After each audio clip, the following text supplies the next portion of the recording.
Everyone, welcome to channel learn with ease. आज का topic है हमारा एडमिशन ऑफ अ पार्टनर, जिसमें हम सॉल्व करेंगे क्वेश्चन नंबर 6 और ये है आपका चैप्टर नंबर 4 डीके गोयल की बुक से क्लास 12 अकाउंट्स के लिए।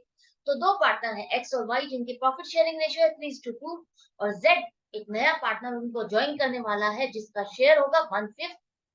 इसमें प्रॉफिट है या लॉस है 1। तो अब जब भी कोई नया पार्टनर आता है तो उसको भी अगर शेयर ऑफ प्रॉफिट दिया जाएगा तो पुराने पार्टनर्स का शेयर ऑफ प्रॉफिट डिक्रीज हो जाएगा, क्योंकि अब उनको अपने शेयर ऑफ प्रॉफिट को कुछ छोड़ना पड़ेगा आने वाले नए पार्टनर के लिए। अब वो आपस में ही कुछ डिसाइड कर लेते हैं कि हाँ ठीक है, मैं अपने शेयर में से इतना छोड़ने को तैयार हूँ जेड के लिए, भाई भी अपने शेयर में से कुछ छोड़ने को तैयार है। तो यही सब सिचुएशंस, 6 सिचुएशंस बताई गई है जिसके अकॉर्डिंग आपको new profit sharing ratio calculate करनी है। तो हम एक एक केस पिक करेंगे। सबसे पहला केस है जहां पर Z को जो उसका शेयर ऑफ प्रॉफिट है वो मिलेगा X और Y से। किस तरह से? उनकी प्रॉफिट शेयरिंग रेशियो। इसका क्या मतलब है? इसका मतलब है जो Z का ये शेयर है 1/5, ये X और Y आपस में डिस्ट्रीब्यूट करने वाले हैं 3:2। आपस में कंट्रीब्यूट करने वाले हैं 3:2 की रेशियो में। 3:2 की रेशियो में डिस्ट्रीब्यूट करने वाले हैं का क्या मतलब है? कंट्रीब्यूट करने वाले का क्या मतलब है? आप जिस तरह से प्रॉफिट है या लॉस है फर्म का, उसको आप उनकी प्रॉफिट शेयरिंग रेशियो में डिस्ट्रीब्यूट करते हो। उसी तरह से मान लो ये फ्रैक्शन है जिसको वो आपस में अपनी प्रॉफिट शेयरिंग रेशियो में डिस्ट्रीब्यूट कर रहे हैं। तो ये वो अमाउंट है जिसको डिस्ट्रीब्यूट करना है आपको इस रेशियो में। तो 1/5 एक्स के लिए देख रहे हो तो 1/5 का रेशियो आएगा 3/5 से मल्टीप्लाई कर दो। तो ये जो फ्रैक्शन है ये वो फ्रैक्शन है जो एक्स छोड़ने को तैयार है अपने शेयर ऑफ प्रॉफिट में से। ये वो फ्रैक्शन है जिसे वो सेक्रीफाइस करेगा अपने प्रॉफिट में से। इसी तरह से वाई, वाई भी 1/5 में से कौन सा शेयर कंट्रीब्यूट करने वाला है? वो है 2/5। 2/5 part of 1/5 share of profit में से वो कंट्रीब्यूट करेगा। तो यहाँ पर उसका शेयर आएगा 2/25। ये वो फ्रैक्शन है जो वो अपने शेयर ऑफ प्रॉफिट में से छोड़ने वाला है, कंट्रीब्यूट करने वाला है जेड के लिए। तो अब इन दोनों का शेयर ऑफ प्रॉफिट आपको पता चल गया है जो वो सेक्रीफाइस करने वाले। इसका मतलब जो उनका ऑलरेडी शेयर ऑफ प्रॉफिट है इससे कम हो जाएगा, तो उनका शेयर ऑफ प्रॉफिट क्या बचेगा वो आपको निकालना है। तो एक्स का जो पहले शेयर ऑफ प्रॉफिट था 3/5, होल्ड रेशियो के अकॉर्डिंग देखो, और वो छोड़ने वाला कितना है जेड के लिए? 3/25 को वो कंट्रीब्यूट कर रहा है, जेड के लिए सेक्रीफाइस कर रहा है। तो अब इसको अगर आप माइनस कर देते हो तो आपके पास क्या आ जाएगी? 12/25 नई प्रॉफिट शेयरिंग फ्रैक्शन आ जाएगी आपके पास एक्स की, जिसके अकॉर्डिंग उसको आने वाले टाइम पर प्रॉफिट मिलेगा। इसी तरह से y का पहले रेशियो है 2/5, पहले फ्रैक्शन बनेगी 2/5 और वो छोड़ने वाला कितना है, सेक्रीफाइस कितना है? 2/25। अब ये जो सेक्रीफाइस कर रहा है तो उसको आपको माइनस करना है। माइनस करने के बाद जो फ्रैक्शन आएगी नई, वो 8/25। ये नई रेशियो, नई फ्रैक्शन है जिसके अकॉर्डिंग उसको अब नया शेयर ऑफ प्रॉफिट मिलेगा आगे। अब आपके पास तीनों पार्टनर के फ्रैक्शन आ गई है, शेयर ऑफ प्रॉफिट की फ्रैक्शन आ गई। आपको इसको रेशियो में कन्वर्ट करना है तो आपको इन तीनों के डिनोमिनेटर सेम करने होंगे। डिनोमिनेटर का मतलब है जो ये नीचे वाला नंबर है इसको सेम करना होगा। इसको सेम करने के लिए आपको हेल्प लेनी पड़ेगी 25 एलसीएम। तो एलसीएम आ गया आपके पास 25 और अब आप सॉल्व कर लोगे तो आपके पास रेशियो आ गई है 12:8:5। क्यों आ गई है ये? क्योंकि अगर आप इसको अब लिखोगे तो आप कैसे लिखोगे? 12/25, 8/25, 5/25, मतलब कि तीनों के डिनोमिनेटर सेम हो गए। तो अब हम इसको फ्रैक्शन की जगह रेशियो में लिख सकते हैं 12:8:5। आई होप ये क्लियर हो गया।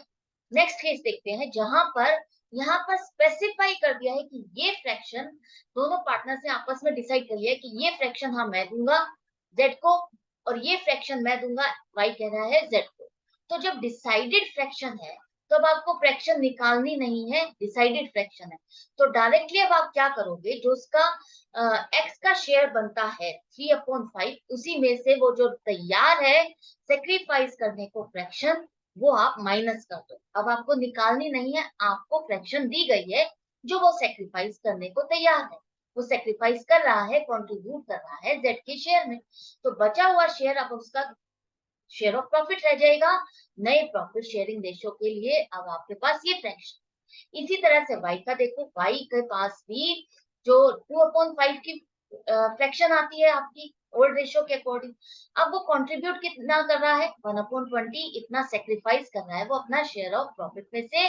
तो यहाँ पर आप माइनस कर दो तो आपके पास आ जाएगा 7/20 नई फ्रैक्शन, नई शेयरिंग ऑफ प्रॉफिट के लिए।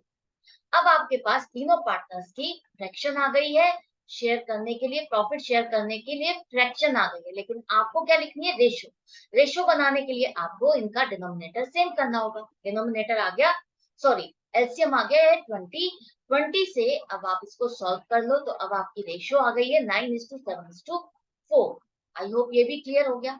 इसके बाद आपका थर्ड केस है, वहां पर भी फ्रैक्शन दी गई है, हर पार्टनर कितना फ्रैक्शन सेक्रीफाइस करेगा, कंट्रीब्यूट करेगा जेड जो नया पार्टनर है आ रहा है उसके शेयर को बनाने के। तो यहाँ पर देखो जेड का जो शेयर है 1/5, उसकी कंट्रीब्यूशन कर रहे हैं एक्स और वाई 1/10, 1/10 और 1/10। तो फ्रैक्शन दी हुई है तो डायरेक्टली आप उनके शेयर ऑफ प्रॉफिट में से लेस कर दो। एक्स का शेयर ऑफ प्रॉफिट है 3/5, उसमें से 1/10 को माइनस कर दो तो नई रेशो आ जाएगी, जो अब नई शेयरिंग रेशो है, सॉरी नई शेयरिंग फ्रैक्शन है ये। इसी तरह से y की 2/5 में से 1/10 ही कह रहे हैं वो कंट्रीब्यूट करेगा, तो अब आपके पास नई फ्रैक्शन आ जाएगी, नई रेशो के लिए, नई शेयरिंग के लिए, नए प्रॉफिट या लॉस होंगे वो इस फ्रैक्शन के अकॉर्डिंग शेयर किए जाएंगे, डिस्ट्रीब्यूट किए जाएंगे। अब आपके पास तीनों पार्टनर्स की फ्रैक्शन आ गई है, लेकिन इन फ्रैक्शन को आपको रेशियो में कन्वर्ट करना है, तो हम निकाल लेंगे एलसीएम। अब आप इन तीनों नंबर को एज ए रेशियो लिख सकते हो 5:3:2। ये भी क्लियर है। अब देखते हैं फोर्थ केस। फोर्थ केस में भी फ्रैक्शन दी गई है कि हर पार्टनर कितना फ्रैक्शन में कंट्रीब्यूट कर रहा है जेड के लिए।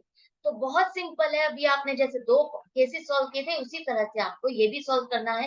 फ्रैक्शन दी हुई है तो डायरेक्टली उनके शेयर ऑफ प्रॉफिट में से माइनस कर दो, जो ओल्ड रेशियो के अकॉर्डिंग उनका शेयर ऑफ प्रॉफिट बनता है उसमें से वो जो कंट्रीब्यूट कर रहे हैं उसको माइनस कर दो, तो आपके पास आ जाएगी नई फ्रैक्शन जो होगी उनकी न्यू प्रॉफिट शेयरिंग फ्रैक्शन। ऐसे ही y का आप निकाल लो, 2/5 में से 3/20 को माइनस कर दो तो ये आ गई नई फ्रैक्शन शेयर करने की। अब इन तीनों के फ्रैक्शंस को डिनोमिनेटर अगर अलग है तो आपको सेम करने के लिए एलसीएम निकालना होगा। अब ये एलसीएम निकाल लिया है तो अब आपके पास नंबर आ गए हैं जिन्हें आप रेशो में लिख सकते हो 11:5:4। फोर्थ केस भी हो गया। फिफ्थ केस देखो, फिफ्थ केस में क्या कह रहे हैं कि x जो x है वही सारा का सारा शेयर जो z का बनता है 1/5 वही कंट्रीब्यूट कर रहा है, वही अपने प्रॉफिट में से छोड़ रहा है, वही सारा देगा। y को इसमें से कोई कंट्रीब्यूशन करने की जरूरत नहीं है।